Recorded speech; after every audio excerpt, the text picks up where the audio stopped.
Fala pessoal, esse é o terceiro vídeo onde nós estamos falando sobre como será a adoração no período milenial, né? E nós estamos falando sobre o templo, falamos o propósito da restauração do templo no período do milênio, falamos de toda a questão sacrificial, a restauração de toda a parte ritualística que haverá no milênio, e nós terminamos falando sobre os sacrifícios que ali existirão no período milenial. Só lembrando aqui rapidamente, esses sacrifícios que haverão na era milenar não estarão relacionados com a questão da expiação. Eles não serão expiatórios, pois em nenhum lugar se declara que serão oferecidos visando a salvação dos pecados.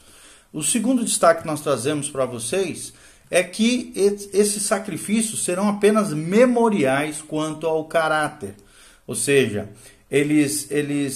existe um consenso geral entre os pré-milenaristas quanto ao propósito desse sistema sacrificial restaurado, inaugurado na era milenar, diferente da época arônica, como nós já falamos, que, à luz do Novo Testamento e com esses ensinamentos, eles devem ser apenas rituais memoriais da morte de Cristo, da morte de Jesus, como expiação pelos nossos pecados. É o que fala Grant. Grant diz que esse é um memorial permanente do sacrifício, mantido na presença da glória revelada. Não é um sacrifício oferecido com o intuito de obter salvação para os homens, até porque ali já estão salvos, mas tendo em vista uma salvação já conquistada mediante a fé. Gablin também tem a mesma opinião sobre esse caráter memorial dos sacrifícios na era milenar. Ele diz assim: embora os sacrifícios que Israel faziam tivessem significado em perspectiva, em retrospectiva, quando atualmente o povo de Deus adora de maneira indicada a sua mesa com pão e vinho como lembrança do seu amor, há também uma retrospectiva daquilo que Jesus fez lá atrás. Olhamos para o passado, na direção da cruz, mostramos a sua morte, até que ele venha, como diz a palavra. Quando a volta acontecer, essa festa memorial terminará para sempre. Nunca mais a ceia do Senhor será celebrada depois que os santos de Deus deixarem a terra com o Senhor na sua glória. Os sacrifícios reiniciados serão memorial da cruz e de toda a maravilhosa história da redenção de Israel e das nações da terra durante o reinado milenial de Cristo. E que memorial há de ser? Quão significativos serão esses sacrifícios? Eles trarão uma lembrança vívida de tudo que aconteceu no passado. Desculpa. A retrospectiva produzirá um grande cenário, então, de adoração, de louvor, de reverência a Deus, como essa terra jamais viu. Tudo que a cruz significou e realizou será lembrado, e um grande hino de aleluia encherá a terra e o céu. Os sacrifícios lembrarão constantemente ao povo aquele que morreu por Israel, pelos gentios também salvos, pagou o preço da redenção por toda a criação, cuja glória agora cobre toda a terra como as águas cobrem o mar, conforme diz as palavras proféticas. Adolf Saphir, um outro teólogo, nos deu uma palavra a respeito desse paralelo existente entre a ceia do Senhor e sua relação com a morte de Cristo e os sacrifícios memoriais que vai haver em relação a essa morte no milênio.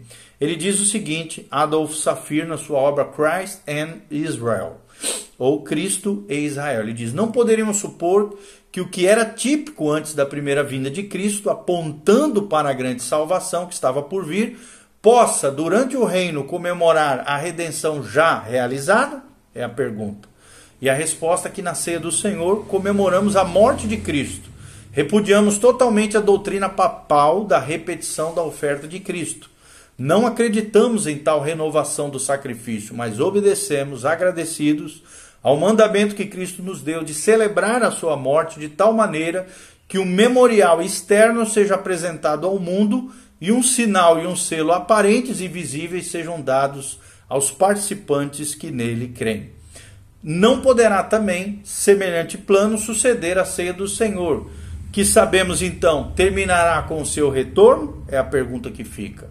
E a resposta é que também é possível que tanto os santos glorificados no céu, quantas nações na terra contemplarão durante o milênio a harmonia completa entre o tipo e a realidade, entre Cristo e a realidade messiânica milenial. Mesmo a igreja tem apenas o conhecimento hoje superficial dos tesouros da sabedoria nas instituições levíticas e em seus símbolos. É o que fala Adolf Zafir na sua obra, como eu já falei, Christ and Israel. Weil,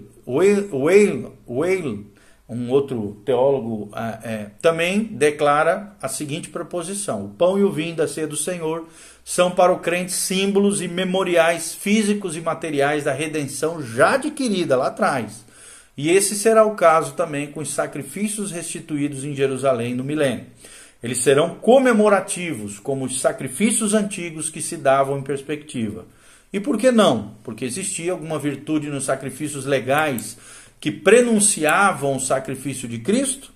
Nenhuma sequer. Seu único valor e significado deriva do fato de que eles apontam para Cristo, e tal será o valor e significado dos futuros sacrifícios que, conforme Deus declarou, serão oferecidos no futuro templo de Ezequiel, que ainda nunca existiu, mas existirá no milênio. Qualquer que seja a dificuldade imaginada quanto à maneira como essa previsão será realizada, é suficiente para nós que Deus assim o disse na sua palavra. Burlington B. Whaley, diz na sua obra The Closing Days of Christendom, ou os dias fechados aqui do cristianismo. Conclui-se então, baseados em tudo isso que esses teólogos falaram, o que nós lemos em Ezequiel, conclui-se que esses sacrifícios que serão realizados, essa adoração e ritualística que haverá no milênio, não são expiatórios, presta atenção, pois nenhum sacrifício jamais executou a completa eliminação dos pecados. Mas eles serão memoriais, que relembrarão o perfeito sacrifício daquele que todos os sacrifícios simbolizavam, ou seja, o Cordeiro de Deus que tira o pecado do mundo, Jesus de Nazaré. E para concluir tudo aquilo que nós falamos,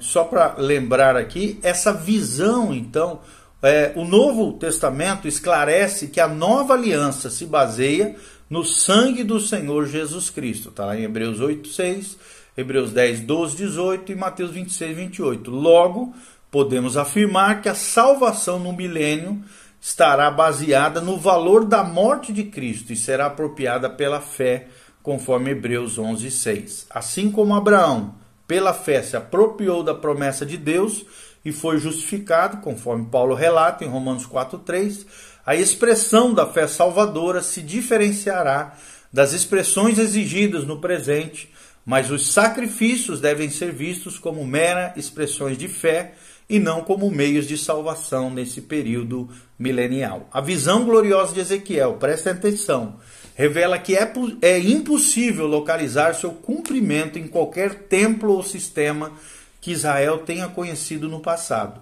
Mas sim, essa visão de Ezequiel espera cumprimento futuro após a segunda vinda de Cristo, quando for instituído o reino milenial, ou o que a gente chama de milênio. O sistema sacrificial não é um judaísmo restituído, presta atenção, mas sim o estabelecimento de uma nova ordem que tem como propósito a lembrança da obra de Cristo na cruz, sobre a qual repousa toda a salvação da humanidade. O cumprimento literal da profecia de Ezequiel será o meio da glorificação de Deus e a bênção aos homens que estarão presentes no milênio, na adoração milenial. Amém? Esperamos de alguma maneira trazer luz para você de tudo aquilo que ocorrerá em termos de adoração no período milenial. Nós falamos sobre o templo, as suas dimensões, as suas características, falamos do propósito do templo, falamos também da restauração desses sacrifícios, dessas ritualícias que haverão, não de forma como meios de salvação ou para expiação, mas sim como memoriais da obra de Cristo lá na cruz e a revelação da importância do sacrifício de Jesus para aqueles que foram salvos e desfrutam da bênção milenial. Que Deus te abençoe, que a graça e a paz de Jesus venha sobre você. Não esqueça de clicar aqui no nosso link, seguir-nos nas redes sociais, faça seus comentários no nosso aqui abaixo, solte as suas perguntas que você quiser falar aí para nós, se a gente souber nós vamos respondê-los da palavra, mas também compartilhe com outras pessoas esse vídeo, você que gosta da palavra de Deus, das Sagradas Escrituras, do tema escatológico e daquilo que nos aguarda no porvir. Lembre-se, Maranata, ora vem, Senhor Jesus. Jesus está voltando, põe em ordem a tua casa, te santifica, te consagre.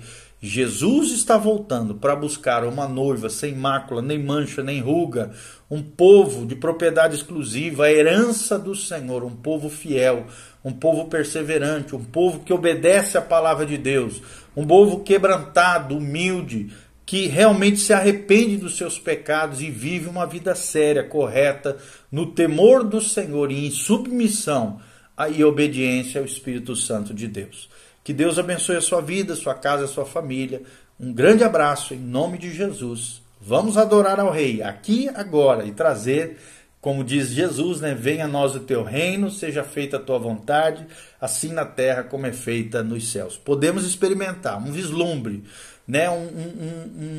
um pedacinho do céu na terra, quando estamos adorando a Deus, quando estamos louvando esse Cristo maravilhoso, que por nós morreu na cruz, por causa dos nossos pecados, ele foi o nosso Senhor, e é hoje o nosso e sempre será o nosso Salvador. Louvado seja o nome do Senhor. Amém.